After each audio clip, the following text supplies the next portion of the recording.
පට්ට ලේසි වැඩක් කියලා දෙන්නේ ඉස්සලා අහගන්න. හරිද? ඔක අහගන්න ඈ. දැන් අපි දන්නවනේ ඕලෙවල් මට්ටමින් ගත්තාම ත්‍රිකෝණ ත්‍රිකෝණයක් ගහ ගන්න මේ වගේ.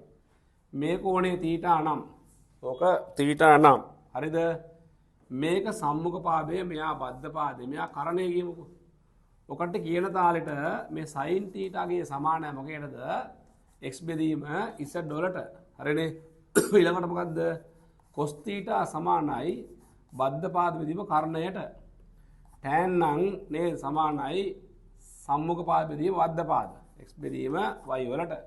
පොඩි කාලේ නම් sin මගේ සරම කරේ කිව්වා cos බල්ලෝ කාලා කිව්වා tan කියන සාදු බහලක පොඩි කාලේ. එහෙම ඉඳන් ඕනේ නෑනේ නේද? කොහොම හරි මේක මම තියාගන්න. දැන් ප්‍රශ්නෝක නෙමෙයි. මේ බලා ගන්න ඈ. බලා ගන්න. මේ θ කියන කෝණය යවුවොත් බිඳුවට මොකද්ද බාන්න වෙන්නේ? මේ පාදයේ පොඩ පාත් වෙනවා. මේ පාදයේ පොඩ පාත් වුණාම අවසානට මේ කෝණේ කලාවක් විකලාවක් වුණාම මේ සම්මුඛ පාදේ නෑ වගේනේ. චුත වෙනවා. x පදේ නෑ වගේ. හැබැයි ඒ වෙලාවේ මේ බද්ධ පාදය සහ කරණය සමපාත වෙනවනේ. එක වගේ වෙනවා. එහෙනම් කෝණය කුඩා වුණා. මෙයිලා වෙන කෝණය කුඩා වුණාම බද්ධ පාදය කරණය සමාන වෙනවා. සම්මුඛ පාදය නැතු යනවා. හරිනේ මම කිව්වා. එහෙනම් දන්න ක්‍රමයේ හැටියට සම්මුඛ පාද බෙදීම කරණය. සම්මුඛ බෙදීම බද්ධ. එහෙනම් කෝණයේ බිඳුවක් වුණා අවස්ථා දෙකේදීම සම්මුඛ නැත්තම් sin බිඳුව නෑ බිඳුවයි. cos tan බිඳුවත් එහෙනම් බිඳුවයි. හැබැයි මෙයා බිඳුවක් විතර බද්ධ පාදයේ කරණය සමාන නිසා cos බිඳුව එකක් වෙනවා. පැහැදිලිද? තේරෙන නිසා අනික ඔයාලට මතකයි මේ sin සහ cos කියන්නේ සාමාන්‍ය කෝණයත් එක්ක යම් ප්‍රමාණයක් වැඩි වෙනවා වගේ. cos කියන්නේ පරස්පර. sin සහ tan ගත්තාම කෝණයත් එක්ක අනුපාතේ වැඩි වෙනවා. cos පැත්ත මාරුනවා. නිසා බිඳුව අවස්ථාවේ sin බිඳුව බිඳුවයි tan බිඳුව බිඳු වෙනවා. cos බිඳුව කියලා දෙන්න ඕන එක වෙනවා. පැහැදිලිද ඔය කියන එක right. ඊළඟ කරනවා තමයි 90ට. මේ කෝණය දැන් බිඳුව උමවා ගන්න එහෙම ඈ. බලන්න මේ කෝණය 90 කරලා බලනවා මනෝ මේ ඉස්සල්ලාම. 90 කරනවා කියන්නේ මේක පොඩ මුස්සනවා කියලා කියන්නේ. එතකොට හැඩේ බලන්නකෝ 90ක් වුණා මෙයා මෙහෙම වෙනවා. ඌ වෙන්න පටන් ගන්නවා. හරිනේ. මේ කෝණේ ගොඩාක් ලොකු වෙනවා ටික. එහෙම වෙනකොට මෙයා පොඩ අඩු වෙනවනේ. එතකොට මොකද වෙන්නේ? මේ බද්ධ පාද තමයි නැති වෙන්න යන්නේ. දැන් සම්මුඛ සහ කරණ එකට හේතු වෙන්නයි යන්නේ. ඒ නිසා අපි කියනවා කෝණය අංශක 90ක් අවස්ථාවේදී සම්මුඛ පාදයයි කරණයයි තමයි සමාන වෙන්න යන්නේ. පැහැදිලිද? සම්මුඛ පාදය සහ කරණය සම වෙනවා නම් sin 90 කියලා දෙන්න ඕන එකයි. ඇයි? මෙයා සහ මෙයා සම වෙනවනේ. sin 90 එක වෙන්න ඕන. පැහැදිලිද කියන එක? තේරුණා නේද? cos ගත්තාම ඒ වෙලාවේ බද්ධ පාද චුත වෙනවා. බද්ධ පාදයක් නෑ වෙනවා. එහෙනම් බද්ධ පාද ගත්තාම බිඳුව නිසා cos 90 දී cos 90 උත්තරය කීයද? බිඳුවයි. මොකද හේතුව බද්ධ පාදයක් නෑ. tan ගත්තාම මොකද වෙන්නේ? tan ගත්තාම තේරෙනවා මේක ලොකු අගයක්, මෙයා චූටි අගයක් නේ. මෙයා පාන් රාත්තලක් වගේ, මෙයා පාන් කුඩු වගේ. පාන් කුඩක් වගේ. එහෙනම් හරි දෙනවනේ. එහෙනම් පාන් රාත්තල දෙනවා පාන් කුඩු වල උත්තර අනන්තයිනේ. ගොඩාක් ලෝකයක්. ඒ නිසා කිසියම් අගයක් ඉතා ගොඩක් බෙදාගත්තා. ලොකු උත්තරයක් ඒ නිසා අපි කියනවා අංශක 90 දී tan 90 අංශක tan 90 අනන්තයයි කියලා. තේරෙනවද? ඒ නිසා මෙයා පෙරවුවත වල තේරෙනවා බිඳුවේ sin බිඳුවයි. හරිනේ? sin බිඳුවයිනේ. ඊළාට cos බිඳුව එකයි, tan බිඳුව ඇහුන්නේ බිඳුවයි. 90ට කියපුවාම sin 90 එකයි. හරිනේ? එකයිනේ. cos 90 බිඳුවයි, tan 90 මොකද? අනන්තයි ඈ. අනන්තයි. හරිද ඕක? ඕක ඒක හරියි. ඊළඟට ගන්නවා 30 60 කෝණ. බලා ගන්න. හොඳට බලා ගන්න. ත්‍රිකෝණයක් ගහ ගන්නවා මනෝමය මෙහෙම. නිකන් ත්‍රිකෝණයක් ගහනවා මනෝමය කොහම? මේක දෙකයි මේක දෙකයි මේක දෙකයි. සමපාදනේ. කෝණ සම කෝණ 60 60 60. ගහනවා කෝණ සමච්ඡේදකයක්. එතකොට මෙයා අංශ කීයද? 30යි. මේක ලම්බකයි. පිළිගන්නවනේ. එහෙනම් මොකද්ද මේ කැල් දිග? එකයි. මොකද්ද මේ කෝණේ? ඇහෙන්නේ නැහැ. 60යි. මෙයා දෙකයි මෙයා එකයි මෙයා කියන දේ නම් දැම්ම පයිතගරස් මේකේ වර්ගයෙන් අඩු කරනවා මේකේ වර්ගය.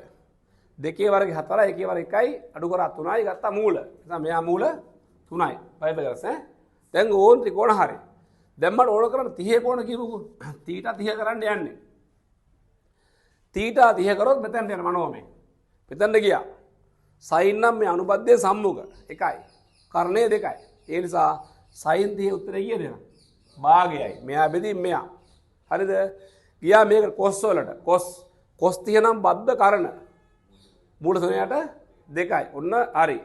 tan තියනම් සම්මුඛ බද්ධ. ඒකයට මූල 3යි. පැහැදිලිද මං කියන එක? මතකද ඕක? ඕක මතකයි ඈ.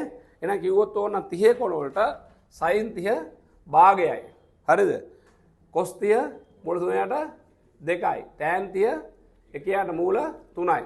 හරිද ඕක? right. 60 කොන වලට ගියා. මෙන් තීට යනවා 60ට.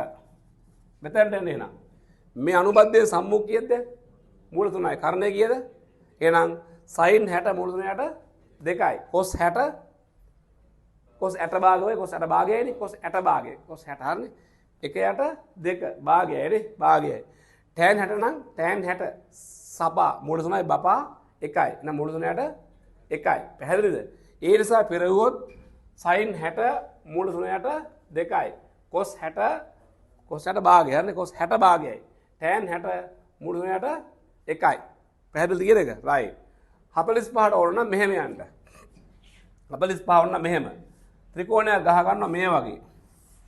හංස 90යි සමද්විපාද වෙන්න ගහ ගන්නවා.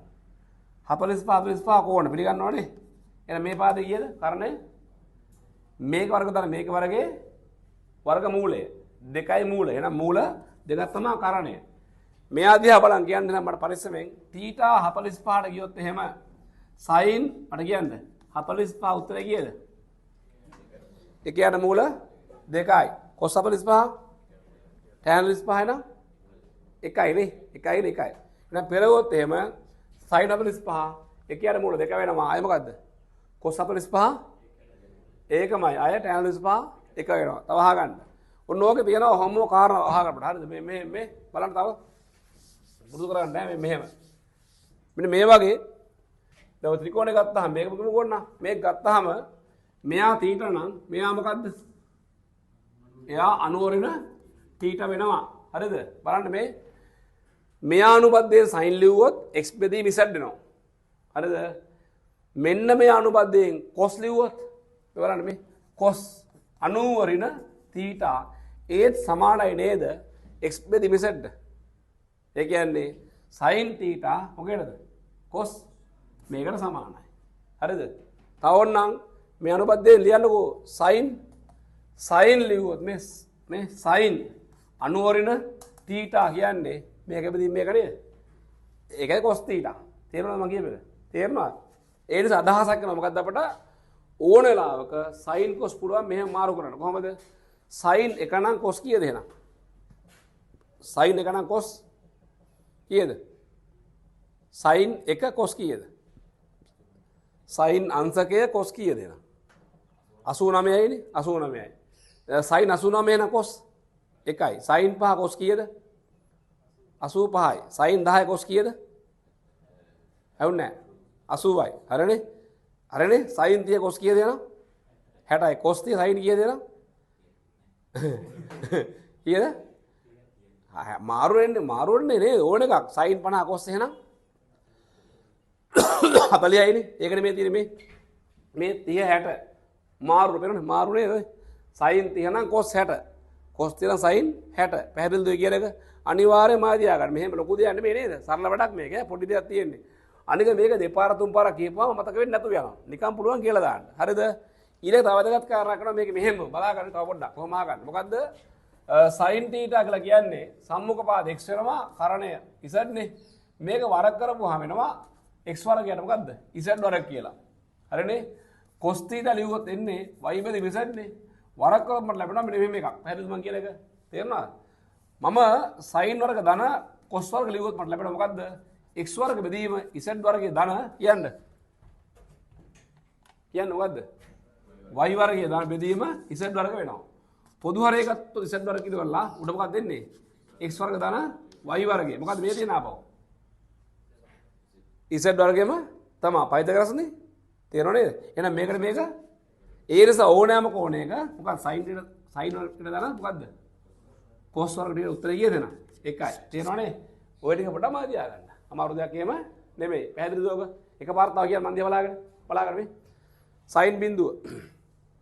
යවුන්නේ බිඳුවයි. cos බිඳුව 1යි. tan බිඳුව යවුන්නේ බිඳුවයි. හරිනේ කිව්වා sin 30 අයි cos 60නේ cos 60 භාග වගේනේ cos 60 එහෙනම් sin 30 භාගයයි නේ ඊළඟට cos 30 මූල 3ට 2යි tan 30 ඒ කියන්නේ මූල 3යි නේද හරිනේ 60 කොන වල sin 60 මූල 3ට 2යි නේද cos 60 භාගය tan 60 මූල 3ට ඔන්න තව දෙයක් තියෙනවා මොකද බලන්න මේ මෙන්න මේකේ tan එක කියලා කියන්නේ මේක බෙදීම මේකනේ මේක tan කියන්නේ මේක බෙදීම මේක නේද පරස්පරනේ මේ කෝණේ tan කියලා කියන්නේ x බෙදීම y ට හැබැයි මේ කෝණේ tan කියලා කියන්නේ y බෙදීම x ට තේරුණා නැද්ද ඒ නිසා ඕන වෙලාවක තව ඕනනම් මේ ඕන වෙලාවක බලන්න මේ ඕන වෙලාවක tan θව සමානයි 1යට tan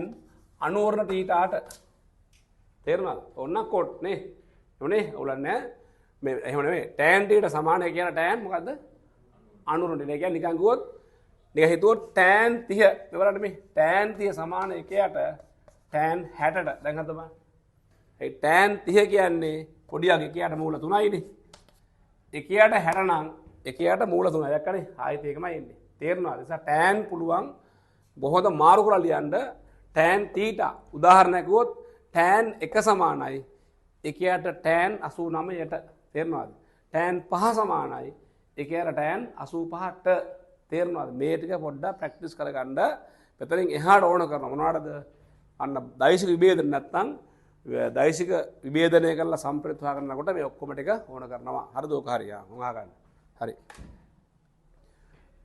මේක දැන් මතකද දැන් ඔයාලා ඕන සෙල්ලමක් දාලා ඔය කොලේ මතකෙන් හරි කවන්නේ දැන් මතක නම් මෙන්න මේ වගුව පුරව ගන්න නැත්තම් ඔයාලා ඕන සෙල්ලමක් දාගන්න කොලේට අවුලන්නේ නැහැ මොකද මාතෘකාව තාම මොකද නැහැ